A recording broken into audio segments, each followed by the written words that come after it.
हर हर महादेव। स्वागत है आपका हमारे चैनल पर। हम यहाँ लेकर आते हैं ऐसी कथाएं जो आपके मन को शांति दे, आत्मा को सुकून दे।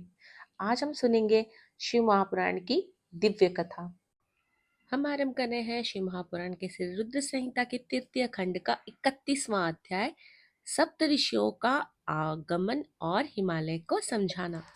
ब्रह्मा जी बोले, ब्राह्मण रूप में पधारे भगवान शिव की बातों का देवी मैना पर बहुत प्रभाव पड़ा। वे बहुत दुखी हो गई। वे अपने पति हिमालय से कहने लगी कि इस ब्राह्मण ने शिव जी की निंदा की है। उसे सुनकर मेरा मन बहुत खिन्न हो गया।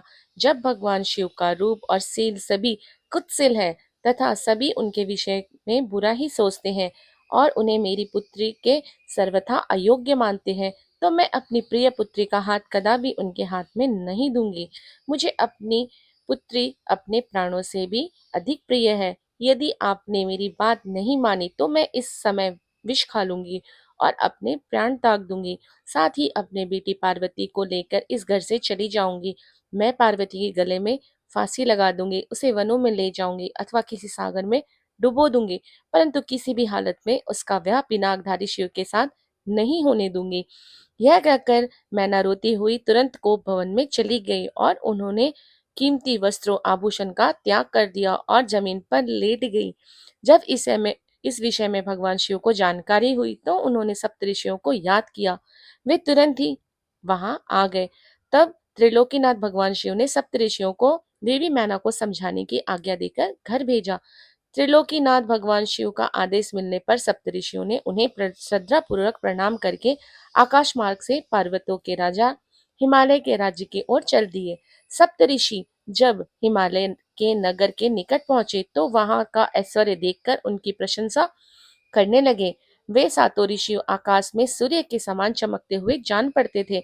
उन्हें आकाश मार्ग से आता देख हिमालय को बहुत आश्चर्य हुआ। शैलराज सोचने लगे कि इन तेजस्वी ऋषियों के आगमन से आज मेरा संपूर्ण राज्य धन्य हो गया है। तभी सूर्य तुल्य तपस्वी सप्तऋषि आकाश से उतरकर पृथ्वी पर खड़े हो गए। गिरिराज हिमालय ने दोनों हाथें जोड़कर अपना मस्तक झुकाकर आदरपूर्वक उन्हें प्रणाम किया और उनका पूजन स्तुति करने लगे। तत्पश्चात गिरिराज हिमालय ने कहा, आज मेरा घर आपके चरणों की रज पाकर पवित्र हो गया है। मेरा जीवन आपके दर्शन से धन्य हो गया है। फिर आदर पूर्वक हिमालय ने सप्तऋषियों को आसन पर बैठाया। हिमालय राज बोले, आज मेरे जीवन सफल हो गया है। आज मेरा सम्मान इस संसार में बहुत बढ़ गया है। जिस प्रकार अनेक तीर्थों के दर्शन को पुण्य कमाने का स्रोत माना जाता है, उसी प्रकार आज मैं भी पवित्र तीर्थों के समान वंदनीय हो गया हूँ। हे ऋषिगणों, आप साक्षात भगवान विष्णु के समान हैं। आपने हम तीनों के घर की शोभा बढ़ा दी है। आज मैं स्वयं को संसार का सबसे महत्वपूर्ण व्यक्ति मान रहा हूँ।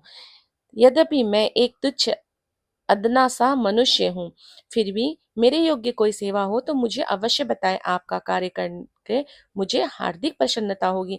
ऋषिराज कहने लगे, हे शैलराज, भगवान शिव इस संपूर्ण जगत के पिता है। वे निर्गुण और निराकार है। वे सर्वज्ञ है। वे ही परम ब्रह्म परमात्मा है और वे ही सर्वेश्वर है। वे ही इस जगत का आदि और अनंत है। आप भली भांति त्रिलोकीनाथ भगवान शिव के विषय में सब कुछ जानते हैं। वे भक्त वत्सल है और सदा ही अपने भक्तों के अधीन है।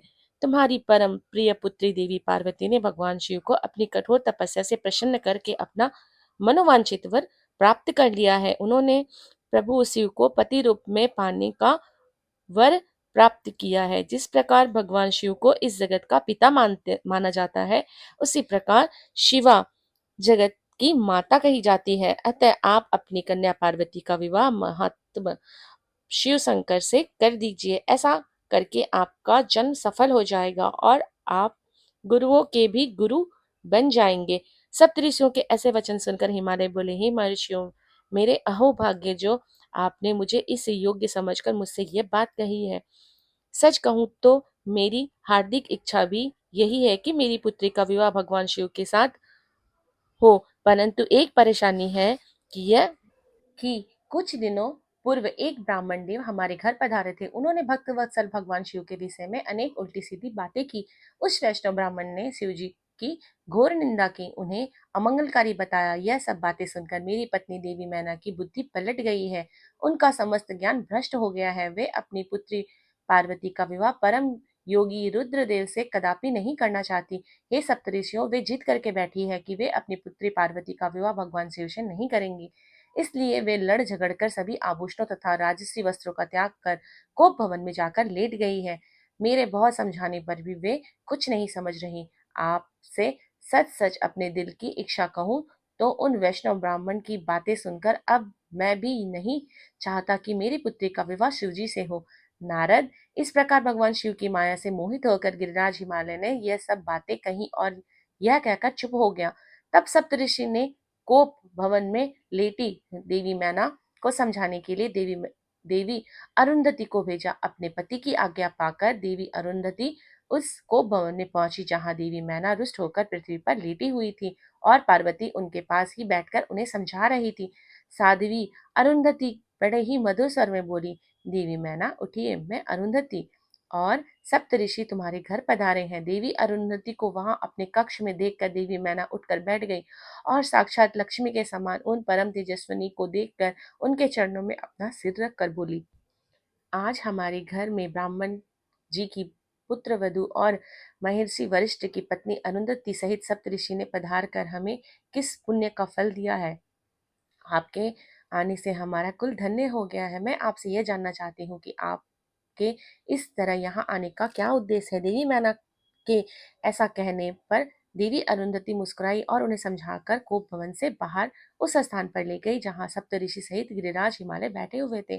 तब देवी मैना को वहां आया देख श्रेष्ठ और परम ज्ञानी सप्तऋषि भगवान शिव को मन में स्मरण कर कर समझाने लगे। सप्तऋषि बोले, हे शैलराज, तुम अपनी पुत्री पार्वती का विवाह त्रिलोकीनाथ भक्त वत्सल भगवान शिव से कर दो। वे तो सर्वश्रेष्ठ हैं। वे कभी भी किसी से याचना नहीं करते। जगत की रचना के स्रोत ब्रह्मा जी के ने तारकासुर को यह वरदान दिया है कि केवल शिव पुत्रों के हाथ से उनका वध होगा। इस समय तारकासुर के कारण तीनों लोकों में हाहाकार मचा हुआ है। उसने देवराज इंद्र सहित सभी देवताओं को स्वर्ग से निकाल दिया है। साथ ही वह निर्दोष लोगों का भी शत्रु बन बैठा है। साधुओं और ऋषि मुनियों का यज्ञ नहीं करने देता तथा उनकी पूजा उपासना को तारकासुर के सैनिक समय समय पर नष्ट कर देते हैं। उन्होंने सभी के जीवन को कष्टकारी बना रखा है। इस संसार में व्याप्त बुराइयों और दुष्ट वृत्तियों के विनाश के लिए संहारक रुद्रदेव का पुत्र ही सबसे उपयुक्त है। उस वीर और बलवान पुत्र की प्राप्ति के लिए आवश्यक है कि भगवान शिव विवाह कर ले। इसलिए ब्रह्मा जी ने भगवान शिव से विवाह करने की प्रार्थना की है। यह सर्ववंदित है कि भगवान शिव परम योगी हैं और विवाह के लिए उत्सुक नहीं। तुम्हारी पुत्री पार्वती ने भगवान शिव की कठोर तपस्या करके शिव को अपना पति बनाने के लिए वर प्राप्त किया था। यही कारण है कि महादेव जी देवी पार्वती का परिग्रहण करना चाहते हैं। सब ऋषियों के बात सुनकर हिमालय विनय पूर्वक बोले, हे ऋषिराज, आपकी बातें सही है, परंतु जहां तक मैं जानता हूँ, शिव जी के पास ना तो रहने के लिए घर है, ना कोई नाते रिश्तेदार और ना ही कोई बंधु बांधव।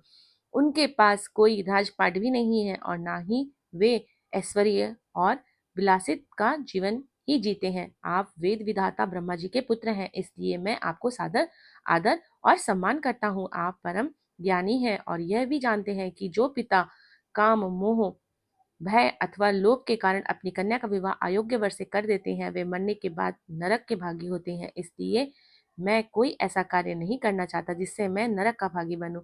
मैं अपनी प्रिय पुत्री पार्वती का विवाह स्वेच्छा से कभी भी शूलपाणी शिव के साथ नहीं करूंगा। यही मेरा और मेरी पत्नी मैना दोनों का फैसला है।